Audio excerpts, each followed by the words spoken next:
Lakers last Well, night. how did you just deduct out of that? What did that have to do with LeBron? You take an opportunity to say how impressive were the Lakers to try and take a shot at LeBron. Look, but let me ask what you, about timeout? You went first on this show. Yes, I did. Now I think that the floor is mine, and I don't think I relinquished it because I'm just getting started here. Without Lance Stevenson, the Lakers would be 1-4. You can't definitively say that? I can make a case that they would be 0-5 because he turned around the Phoenix game. They probably would have come back to win. But Phoenix has talent. And if you let Phoenix get a little foothold and a little confidence, and you let Devin Booker start cooking and DeAndre Ayton start dominating inside, I don't know. They're going to beat some teams this year. You mark my words on that. I don't think. But Lance just knocked them back on their keisters. But you said Lance started, or make him dance Lance. You said, okay, he scored 8 straight points. He and did. The game was tied. In order to score 8 straight points and the game to be tied, what must happen on the other end, Skip Bayless? LeBron James mentioned, we got stops. They were getting. You got to get stops. So I don't think that had much to do with LeBron James. No, it did not, Skip, but it gives them confidence. And this is a lot of time. If you look at LeBron, Skip, he played under 35 minutes. When was the last time in a close ball game that LeBron James played 35 minutes or less? Thank you. You're making my case. Yes. They won the basketball game without LeBron. Seriously. Well, no, they did. So let me ask you a question. They're down 8 when he goes to the bench. So why would you pull LeBron at that point? If you don't mind me asking. So is it over? If LeBron... You're not answering my question. What you mean? Why would you pull him at that point? Because Luke...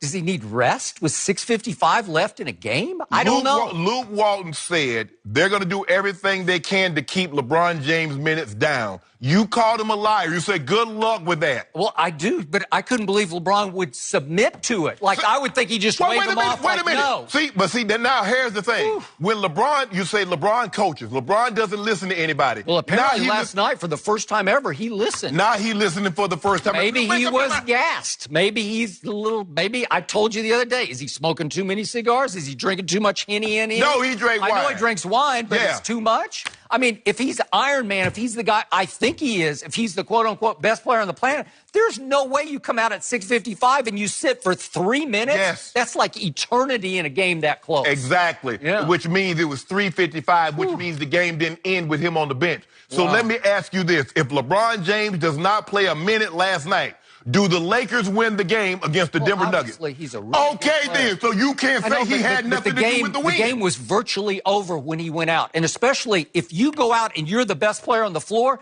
then the game should be way over because your teammates should say, that's it. Why?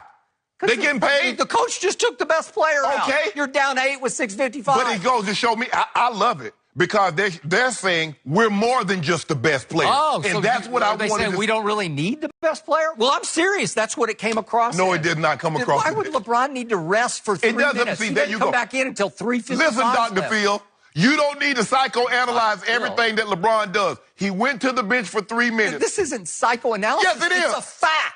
It's just, how do you explain it? When has he ever done this in his career? Seriously, go back and you find me one because you won't be able to. Yeah. He just doesn't do that. Oh. Even if the coach, if David Blatt had dared... Well, we don't have respect for David Blatt. Listen, here's what would happen. If David Blatt had dared to try to send in a sub for LeBron James with 6:55, down 8 at home, David Blatt would be history right after the game. He would be fired. We'd have gave David Blatt the big foam finger, middle finger, if he'd have tried to sub for us. I agree, but Luke got away with it. Because we have respect for Coach Walton. That's what we call him, Coach Walton. Coach Walton? Yep. I think LeBron just needed a blow, No, he did not need... Skip, stop doing this.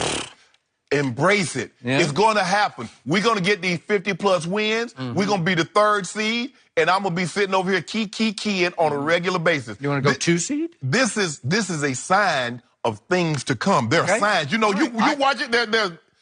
I ain't trying to speak nothing into existence, but the universe is starting to align for me. Yep. And then how about the best clutch three-point shooter on this team emerging is... dare I say, Lonzo Ball. Are you believing this?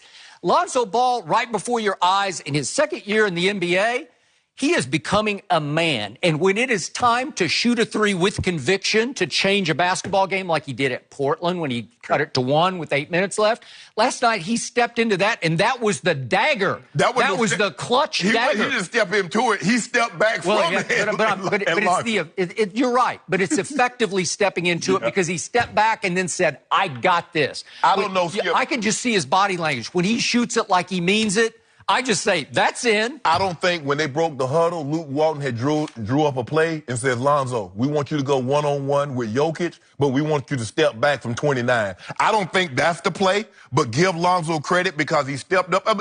But like we talked about, Skip, when he misses, the ball goes somewhere in Bakersfield. It does. But when he's it's swishing. I mean, there ain't no bouncing around, ain't no rattling. It's swish. There's no in between. It's either air ball or swish. And you could just tell by the way he launches it, like if there's a little hesitation, like, really? Yeah. Should I shoot this? Look out. Look out below because it's going to go right or left. But when you just see his body language, when he catches in rhythm, even if he has to step back, he's shooting 41% from three. And guess what he shot in college and used to ridicule me when I bring up 41%. At UCLA. Well, he's right there, so maybe he figured it back out. You know, that shot looks different to me. It's launched from the right side of his face. We're 5 games in. Can we get a little bit more than 5 games? Oh, well, you're the one who's already going 2 seed.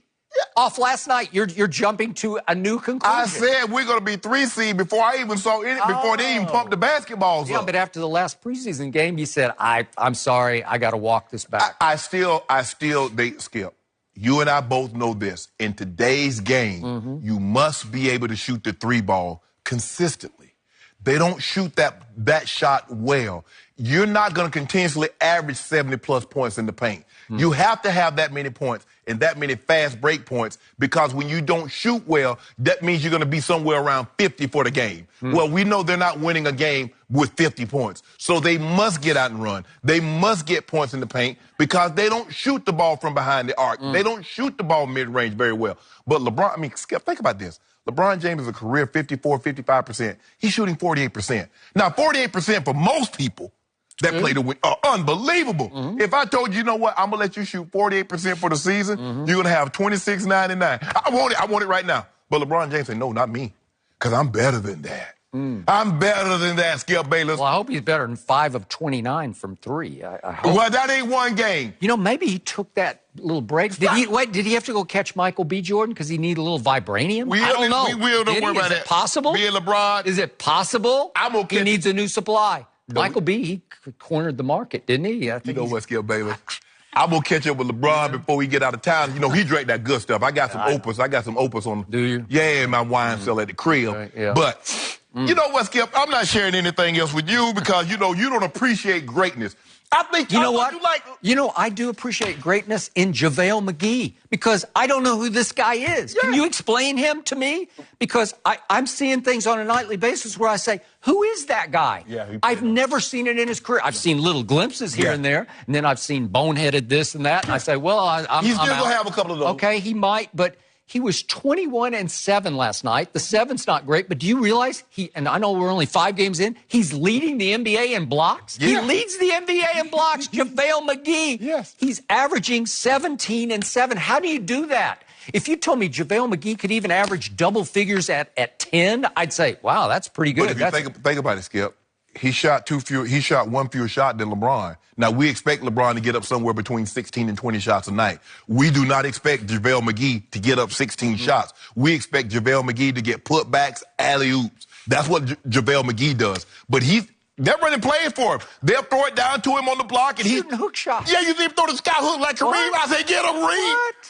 What? I keep saying this on a morningly basis. I come in here and I say, I'm really liking this Laker team. This team is better than I thought it would be because the kids aren't afraid to play with LeBron. Usually, what happened last year in Cleveland? Jordan Clarkson, Rodney Hood. What happened? They shrink at the sight of LeBron, and then they get on big stage. And I know the stage isn't that big yet because we're obviously not near the end of the season or the playoffs. But on a big national TNT stage, did Kyle Kuzma look scared last night? No. Did he look like he was deferring to LeBron? Did Josh Hart defer to LeBron? It's like they got the greenest lights. They just go for it. It's like they're LeBron. Kuzma getting his shots up. Huh? Kuzma getting his shots up. He's always going to get his shots up. He might lead the team in shots. But does anybody look sideways at LeBron like, is this okay to shoot this shot? Because last year in the playoffs, Jordan Clarkson and Rodney Hood are looking like, is this okay? That moment. You okay with this? Get that moment. Huh? They just shoot it. JaVale just shoots it. But we're going to fight. By the way, Lonzo just shoots it. What is this? It's something about, because remember in the regular season, Jordan Clarkson was just shooting it, and Rodney Hood was just shooting it. Shooting the lights out. And then all of a sudden, we got the playoffs, and then all of a sudden, they weren't. I know, but this is the flip side. It looks like they're all just lighting up around LeBron. Right? That's what he does, Skip. He gives you the confidence. It's like they're all his sons, like they're all Bronny. Yeah. They're all like Bronny Juniors. LeBron is to this generation player what Michael Jordan was. That is true. So but there's no intimidation in the mere presence of LeBron. They're feeding off it. Yeah. They're trying to out LeBron. Seriously. But you know when guys want to play well, Skip. Guys got on the court with Jordan. They didn't want to let him down. They knew the expectations of what he expected. But there were no kids on the court with Michael Jordan. They were all veterans who knew how to play because he was surrounded by experience, savvy. Almost every guy, Skip, today's game is one and done or two and done. All those guys that played with Jordan, those guys went at least 3 years. The majority of them played all 4 years. So they were already 22 years old. These guys are 20. Lonzo Ball is in his second year. He's 20. Brandon Ingram's 21 in his third year. So this is where we are now. And so LeBron is like a father, like, hey, bro, I got y'all ready. Go on out there and take on the world. We ready for this. I'll just sit over here and watch. Don't do that, Skip. See, there you go. See, why you got to ruin every conversation? I didn't ruin it. Yes, you did. You didn't tell no truth. Well, let's look at the positive. It usually takes a couple games to settle in, and it looks like the Lakers and LeBron are finally settling in. Yeah. And it's going to be fun to watch this season. I mean, LeBron and the Lakers are settling in. They are. But we're moving on. What are you doing? Are Deshaun Watson and the Texans looking like a contender? I think it's that next. relents.